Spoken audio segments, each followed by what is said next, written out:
नमस्कार दोस्तों, प्रजापति धार्मिक कहानी चैनल में आपका स्वागत है। तो दोस्तों, आज की कहानी है कि अपने कर्मों का फल तो भोगना पड़ता है। प्राचीन समय में एक राजा था जो बड़ा ही धर्मात्मा था। वह सुबह उठता और भजन कीर्तन करने के बाद ही दरबार के कार्यों में लगता था। वह ठाकुर जी का बहुत बड़ा भक्त था, इसलिए उसने ठाकुर जी के लिए एक मंदिर बनवाया और किसी एक ब्राह्मण को उसका पुजारी नियुक्त किया। वह ब्राह्मण भी राजा की तरह बहुत ही धर्मात्मा था। वह ब्राह्मण राजा से कभी भी कुछ नहीं मांगता था। राजा ब्राह्मण के इस स्वभाव से बहुत प्रसन्न थे। ब्राह्मण को मंदिर का पुजारी रहते पूरे 20 साल हो गए थे। राजा के एक पुत्र पैदा हुआ। राजा ने उसे पढ़ा लिखा कर विद्वान बनाया। राजा ने उसकी शादी एक बहुत सुंदर राजकन्या से कर दी। शादी की रात राजकुमारी की नींद नहीं आई। वह इधर उधर टहलने लगी। जब वह अपने पति के पलंग के पास आई तो उसने देखा एक हीरे जवाहरात से जड़ी एक तलवार मयान में टंगी है। उसने तलवार को मयान से बाहर निकाल लिया। तलवार हाथ में लेते ही तलवार बिजली की तरह चमकने लगी। राजकुमारी डर गई और डर के मारे वह तलवार राजकुमार की गर्दन पर गिर गई। राजकुमार का सिर कट गया।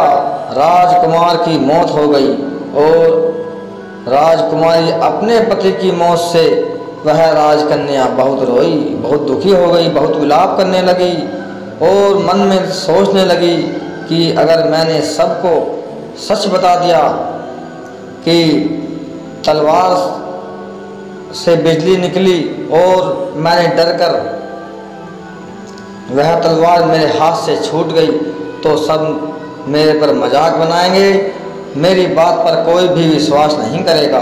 सुबह होते ही वह विलाप करने लगी और कहने लगी, मेरे पति को कोई मार गया। राजा भी वहाँ आ गया। राजा ने उस राजकन्या से पूछा कि हे राजकन्या, मेरे पति को तुमने क्यों मारा? कि मेरे पुत्र को तुमने क्यों मारा?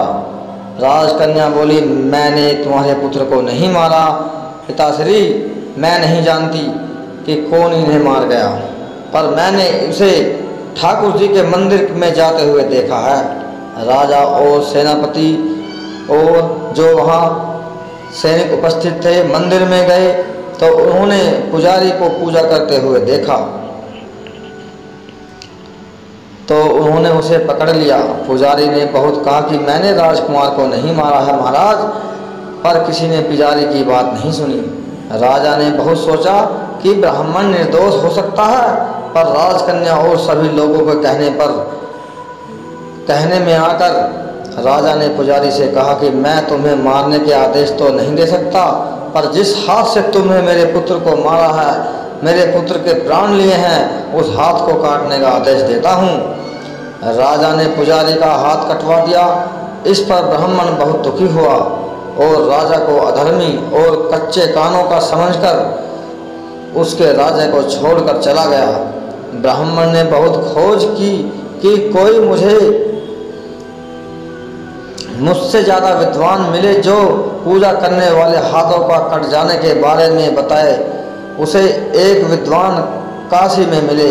बहुत खोज करने पर वह उन ज्योतिषी विद्वान के घर गया तो ज्योतिषी घर पे नहीं मिले। उनकी पत्नी उनकी आलोचना कर रही थी, उन्हें बहुत भला बुरा कह रही थी, बहुत गाली दे रही थी। थोड़ी देर में वो विद्वान ज्योतिषी घर आए। उनके घर आने पर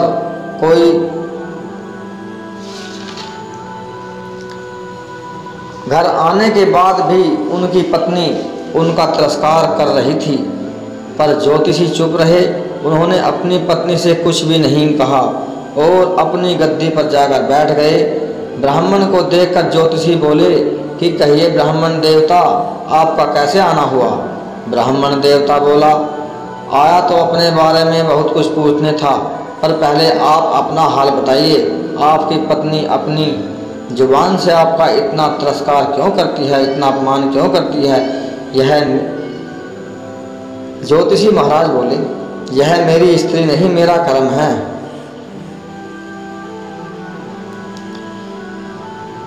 दुनिया में हम जिसे भी देखते हैं, भाई, पिता, पुत्र, माता या कोई भी संबंधी हो, वो हमारा ही कर्म है। हे ब्राह्मण, अपना कोई भी किया हुआ कर्म हमें भोगना ही पड़ता है, इसलिए मैं अपने कर्मों का खुशी से भोग रहा हूँ।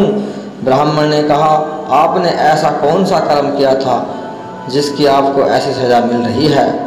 तो इस ज्योतिषी ने कहा, पिछले जन्म में मैं एक कौवा था। आज जो मेरी स्त्री है वह एक गधी थी, जिसकी पीठ पर एक फोड़ा हो गया था। वह फोड़े से बहुत परेशान थी। उस फोड़े में बहुत मोटे मोटे कीड़े रेंगने लगे थे। कीड़े खाने के लिए मैं इसके फोड़े पर चोंच मारता, जिससे इसे बहुत पीड़ा होती थी। इस एक बार कीड़े खाने के लिए मैंने चोंच जोर से मारी और मेरी चोंच इसकी रीढ़ की हड्डी में घुस गई। इसे बहुत असहनीय पीड़ा हुई। मैंने भी चोंच निकालने के लिए बहुत प्रयत्न किया, पर चोंच नहीं निकली। गधी ने सोचा कि गंगा जी के जल में कौवा अपनी चोंच निकाल लेगा और मेरी पीड़ा कम हो जाएगी। तो गधी ने गंगा जी में छलांग लगा दी। नदी के तेज बहाव से दोनों बह गए और दोनों की मृत्यु हो गई। गंगा जी के प्रभाव से ये एक ब्राह्मणी बनी और मैं एक बहुत विद्वान ज्योतिषी। ये जो मेरी स्त्री है, पूर्व जन्म में मैंने जो इसके चोंच मारी थी, तो यह कुछ दिन मुझे गाली देगी, क्योंकि मैंने इसके चोंच इसे दर्द पहुंचाने के लिए नहीं मारी। मैंने तो कीड़े खाने के लिए चोंच मारी थी। कुछ दिनों में कर्मों का भोग पूरा हो जाएगा और यह मेरी पत्नी बिल्कुल ठीक व्यवहार करने लगेगी और इसे अपनी गलती का एहसास भी हो जाएगा। इसलिए मैं यह सब जानकर चुप रहता हूँ। मैं उस दिन की प्रतीक्षा कर रहा हूँ जिस दिन इसका स्वभाव अच्छी हो जाएगा। अब आप कहो कि आप यहाँ किस लिए आए हो। ब्राह्मण ने अपना सारा हाल सुनाया और ज्योतिषी से पूछा कि अधर्मी राजा ने उसका हाथ क्यों कटवाया। ज्योतिषी ने कहा, राजा ने आपका हाथ नहीं कटवाया, बल्कि आपके कर्म ने ही आपका हाथ कटवाया। कर्मों का फल तो भोगना ही पड़ता है, हे ब्राह्मण देव। तो ब्राह्मण ने पूछा, ऐसा किस प्रकार हुआ। तो ज्योतिषी ने कहा, पूर्व जन्म में आप एक तपस्वी थे और राजकन्या एक गाय और राजकुमार एक कसाई थे। उस कसाई ने गाय को मारने के लिए उसे पकड़ना चाहा, तो वह गाय भागकर उस तपस्वी के सामने से निकलकर वहीं छुप गई कि तपस्वी मुझे अपने शरण में ले लेंगे। कसाई ने आपसे पूछा कि गाय इस तरफ तो नहीं गई। तो आपने गाय की तरफ इशारा करते हुए कहा कि गाय इसी तरफ गई है। कसाई ने गाय को मार दिया। इतने में जंगल का शेर भागता हुआ आया और गाय कसाई को दोनों को ही खा गया। कसाई को राजकुमार और गाय को राजकन्या का जन्म मिला। दोनों के पूर्व जन्म के कर्म से ही दोनों को एक रात के लिए पति पत्नी बनाकर मिलाया गया। क्योंकि कसाई ने गाय को हंसिए से मारा था, तो इसलिए राजकुमारी के हाथ से गलती से तलवार गिरने के कारण ही राजकुमार की मौत हो गई। और तुमने जो हाथ का इशारा किया था, तुम्हारे इस कर्म ने ही तुम्हारा हाथ कटवा दिया। इसमें तुम्हारा ही दोष है, किसी और का नहीं। ऐसा सोचकर सुखपूर्वक अपना जीवन व्यतीत करो। ब्राह्मण का क्रोध शांत हो गया और वह भक्ति में लग गया। तो दोस्तों, इस कहानी से हमें यह सीख मिलती है कि आप जाने अनजाने में जो भी कर्म करते हो तो वो आपके पास लौट कर ज़रूर आएंगे। इसलिए आप सभी अच्छे कर्म करें, अच्छे बने। दोस्तों, अगर आपको यह कहानी अच्छी लगी हो तो कमेंट बॉक्स में ज़रूर लिखें। हमारे चैनल को सब्सक्राइब ज़रूर कर लें। नमस्कार।